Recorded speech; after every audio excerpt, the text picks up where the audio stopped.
توکل ہر کسی سے امید چھوڑ کر اپنے رب کے اوپر بھروسہ کرنے کو کہتے ہیں کہ میرا اپنے رب کے اوپر بھروسہ ہے، اور ایمان والوں کو اللہ تعالیٰ کی ذات پر ہی توکل کرنا چاہیے۔ یہ میرے جملے پہ غور کیجئے گا، اس میں ایک ہی کا لفظ ہے۔ ایمان والوں کو اپنے رب پر ہی توکل کرنا چاہیے، بھروسہ کرنا چاہیے، اور اسی سے ہی امید رکھنی چاہیے، کسی اور سے نہیں۔ اور جب بندہ اللہ تعالیٰ کی ذات پہ توکل کر لیتا ہے، اللہ تعالیٰ کی ذات پہ کامل بھروسہ کر لیتا ہے جیسا بھروسہ کرنے کا حق ہے، تو پھر اللہ تعالیٰ اسے لوگوں سے بے نیاز کر دیتا ہے۔ پھر وہ در در پہ نہیں جاتا، وہ در در کی ٹھوکریں نہیں کھاتا، وہ پھر لوگوں سے بے نیاز ہو جاتا ہے۔ میں نے پہلے بھی یہ حدیث پاک بیان کی، ہمارے آقا صلی اللہ تعالیٰ علیہ وآلہ وسلم نے ارشاد فرمایا، بخاری شریف کے اندر یہ حدیث پاک موجود ہے، فرمایا اگر کوئی بندہ مانگنے سے بچنا چاہے نا، میں کسی کے سامنے ہاتھ نہ پھیلاؤں، کسی سے نہ مانگوں، اور اس پہ وہ ڈٹ جائے کہ اور اللہ سے توفیق مانگے کہ یا اللہ میں کسی سے نہیں مانگوں گا، صرف تجھ ہی سے مانگوں گا، پھر اللہ تعالیٰ اسے سوال کرنے سے بچا دیتا ہے۔ آواز کام ہوئی آپ کی؟ یہ چھوٹی بات نہیں ہے، یہ چھوٹی بات نہیں ہے۔ کسی کی محتاجی ہونا بہت بڑی ایک کمزوری ہوتی ہے کہ کسی کا بندہ محتاج ہو جائے۔ عموماً یہ بزرگوں سے یہ کلمات کہ اللہ چل دے پھر دے لے جاوے، اللہ چل دے پھر دے لے جاوے، کسی کا بندہ محتاج نہ کرے، یہ عموماً ہمارے زبان کے اوپر یہ الفاظ ہوتے ہیں کہ کسی کی محتاجی ہونا یہ بہت بڑی ایک کمزوری ہوتی ہے۔ تو ہمارے آقا صلی اللہ علیہ وآلہ وسلم ارشاد فرماتے ہیں کہ جو شخص سوال کرنے سے بچنا چاہتا ہے نا، کہ میں کسی سے سوال نہ کروں، صرف رب سے سوال کروں، تو اللہ تعالیٰ اسے بچا لیتا ہے۔ اللہ اس کو ایسے اسباب پیدا اس کے لیے فرما دیتا ہے، پھر وہ کسی کے سامنے ہاتھ نہیں پھیلاتا، اپنی ساری ضروریات رب کے سامنے عرض کرتا ہے، اور رب اس کی ضروریات کے اسباب پیدا فرماتا رہتا ہے۔ اور پھر آگے اسی حدیث پاک میں اگلے جو جملے ہیں، فرمایا کہ جو بندہ لوگوں سے بے نیاز ہونا چاہے کہ میں لوگوں سے بے نیاز ہو جاؤں، میں صرف رب کا ہو کر رہوں، میں لوگوں کا محتاج نہ بنوں، میں صرف رب کا محتاج بنوں، تو اللہ تعالیٰ فرماتا ہے یہ بندہ میری طرف آیا ہے اور مجھے اپنا رب مان کر آ رہا ہے، مجھے رب العرش العظیم مان کر آ رہا ہے، مجھے علی کل شیء قدیر مان کے آ رہا ہے، تو رب بھی اس کی لاج رکھتا ہے، پھر لوگوں کو اس سے بے نیاز فرما دیتا ہے، اس کو لوگوں سے بے نیاز فرما دیتا ہے، پھر وہ رب اس کی ضروریات جو ہے وہ پورے کرتا رہتا ہے۔ یہاں تک حدیث پاک میں آیا، فرمایا کہ جو بندہ اس منصب پہ قائم ہو جاتا ہے نا، جس کو اللہ تعالیٰ یہ توکل کا، شکر کا منصب عطا فرما دیتا ہے، توجہ ہے آپ کی، جس کو اللہ تعالیٰ یہ منصب عطا فرما دیتا ہے، پھر اللہ تعالیٰ اس کے لیے خود اسباب مہیا فرماتا ہے۔ وہ بندہ کوئی خواہش کرتا ہے نا کہ میرا یہ کام ہو جائے، وہ بس خواہش کرتا ہے کہ میرا یہ کام ہو جائے، تو اللہ تعالیٰ اس کے اسباب ایسے فرماتا ہے کہ وہ چیز تیار ہو کر اس تک پہنچتی ہے۔ قبلہ مفتی محمد امین صاحب رحمۃ اللہ تعالی علیہ، میں زیادہ تذکرہ اس لیے ان کا کرتا ہوں کہ میں ان کے بہت قریب رہا اور ان کو قریب سے میں نے دیکھا، اور بڑی ان کی میرے اوپر شفقتیں تھیں، تو ظاہری بات ہے جو بندہ جن کے قریب رہتا ہے، پھر جو چیزیں بندہ جب بیان کرتا ہے وہ چیزیں ان میں نظر آتی، پھر بندہ ان کی بات بھی بیان کرتا ہے، اور یہ موٹیویٹ کرنے کے لیے چیزیں بیان کی جاتی ہیں۔ اللہ تعالیٰ ان کی قبر پہ کروڑوں رحمتوں کا نزول فرمائے۔ وہ فرمایا کرتے تھے کہ میرے پیر و مرشد نے مجھے یہ سبق دیا ہے کہ درویش کی 3 نشانیاں ہیں۔ تو درویش یہاں پر بمعنی متوکل، درویش کیا معنی؟ متوکل، توکل کرنے والا، اللہ پر توکل کرنے والا، بھروسہ کرنے والا۔ فرماتے ہیں درویش کی 3 نشانیاں ہیں۔ پہلی، لا تامے، لا تامے، لا مانے، لا جامے، یہ 3 نشانیاں درویش کی۔ لا تامے، وہ لالچ نہیں کرتا درویش، درویش بولو لالچ نہیں کرتا، یہ بھی آ جائے، یہ بھی آ جائے، یہ بھی آ جائے، وہ کہتا ہے جو آ گیا ہے الحمدللہ، جو آ گیا ہے اس پر وہ الحمدللہ کہتا ہے۔ وہ لالچ نہیں کرتا، کسی سے مانگتا نہیں، اور جب وہ کسی سے مانگتا نہیں تو اللہ تعالیٰ اس کی ذمہ داریاں اپنے اوپر لے لیتا ہے، اللہ اس کے سارے کاموں کو سر انجام کرتا رہتا ہے، وہ پھر لوگوں کا محتاج نہیں رہتا۔ پھر لات مانے کہ اگر آ جائے نا اس کے پاس، کہیں سے اس کے پاس آ جائے، کوئی اس کو دے دے، وہ منع نہیں کرتا، وہ لے لیتا ہے، وہ لے لیتا ہے۔ پہلی بات لالچ نہیں کی، کسی سے مانگا نہیں۔ دوسری بات کوئی دے تو منع نہیں، کوئی دے تو منع نہیں، لے لیتا ہے۔ اور تیسری بات اگر آ جائے تو جمع نہیں کرتا، اگر آ جائے تو جمع نہیں کرتا، وہ لوگوں میں خرچ کرتا رہتا ہے، وہ لوگوں میں خرچ کرتا رہتا ہے۔ اور ہم قبلہ صاحب خود بھی اپنا واقعہ بیان کرتے ہیں، اور ہم نے بھی کئی دفعہ دیکھا۔ ایک دفعہ کہنے لگے کہ میرے اپنے سوٹ کے اوپر نظر پڑی نا تو مجھے تھوڑا سا پرانا لگا، تو کہتے ہیں میں نے دل میں سوچا کہ میں نا ابھی تھوڑے بلاتا ہوں حافظ جی کو، تو ان کو کہتا ہوں کہ میرے لیے نا 3 سوٹ کیٹھی کے یہ جو ہیں یہ منگوائیں اور اس کو سلوائیں۔ قبلہ صاحب فرماتے ہیں بس یہی میں نے ایک دل کے اندر خیال پیدا کیا تو ایک بندہ 5 سوٹ سلے سلائے لے کر میرے پاس پہنچ گیا، 5 سوٹ سلے سلائے وہ میرے پاس پہنچ گیا کہ حضرت یہ قبول فرمائیں آپ۔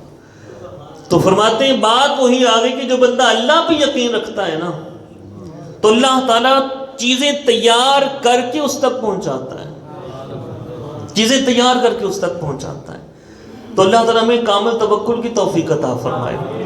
تو پھر فرمایا کہ اگر پہلی لالچ نہیں کرتا، لا تامے لالچ نہیں کرتا، اور درویش بننا متوکل بننا یہ ہر مسلمان کے اوپر ہے، صرف یہ نہیں کہ علماء نے یہ کام کرنا ہے، آپ کا بھی یہ کام ہے۔ مومن کون کون ہے؟ سارے مومن ہیں نا۔ ہر مومن کو اللہ پر ہی بھروسہ کرنا چاہیے، اللہ پر ہی یقین رکھنا چاہیے۔ تو فرمایا لا تامے لالچ نہیں کرتا، اگر آ جائے کوئی منع لا مانے وہ منع نہیں کرتا، لے لیتا ہے، اور جب اس کے پاس آ گیا لا جامے پھر وہ جمع نہیں کرتا، وہ خرچ کرتا رہتا ہے۔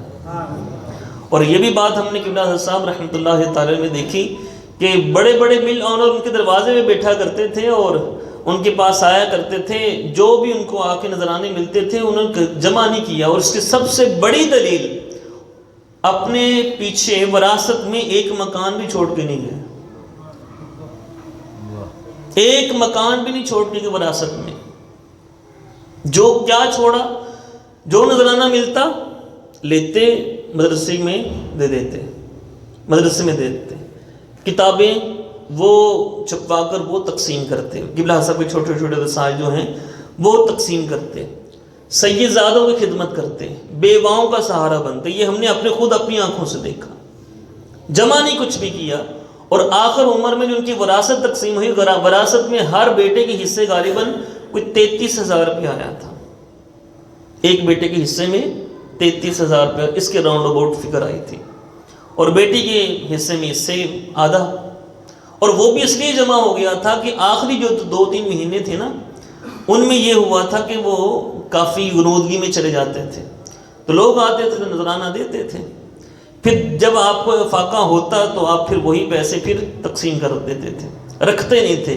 اور یہ سنت ہمارے نبی صلی اللہ علیہ وسلم کی بھی ہے، یہی اور اسی سنت پر عمل کرتے ہوئے وہ اپنے شب و روز گزارا کرتے تھے، تو اللہ تعالیٰ ان کی ضروریات پوری فرمایا کرتا تھا۔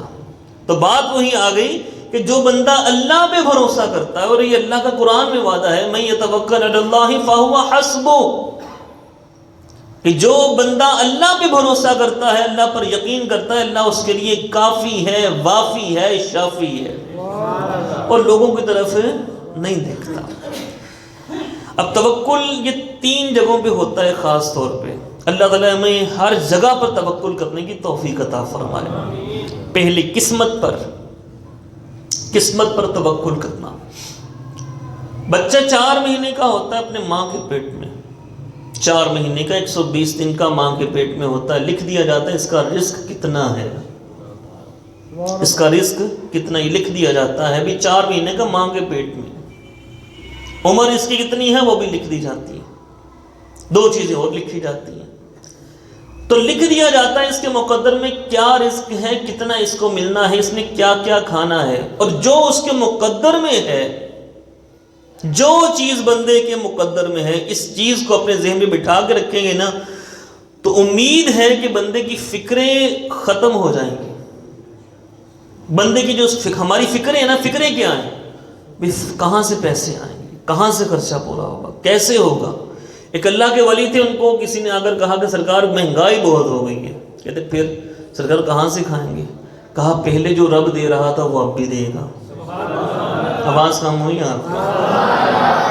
یہ بات چھوٹی سی ہے لیکن اس کا مفہوم بہت بڑا ہے کہ جو پہلے رب دے رہا تھا وہ اب بھی دے گا۔ مہنگائی ہمارے حوالے سے ہوئی ہے، اس کے خزانے میں کوئی کمی نہیں ہے، تو جو مقدر میں ہے وہ مل کے رہنا ہے۔ آپ کہیں بھی چلے جاؤ، کہیں بھی چلے جاؤ، یہاں تک ہمارے آقا صلی اللہ علیہ وسلم نے ارشاد فرمایا، موت کا پتہ ہے نا، موت پتہ ہے نا، موت کا جب کسی بندے کو آنی ہوتی ہے، وہ بندہ جہاں مرضی چلا جائے، موت پہنچ کے رہے گی نہیں؟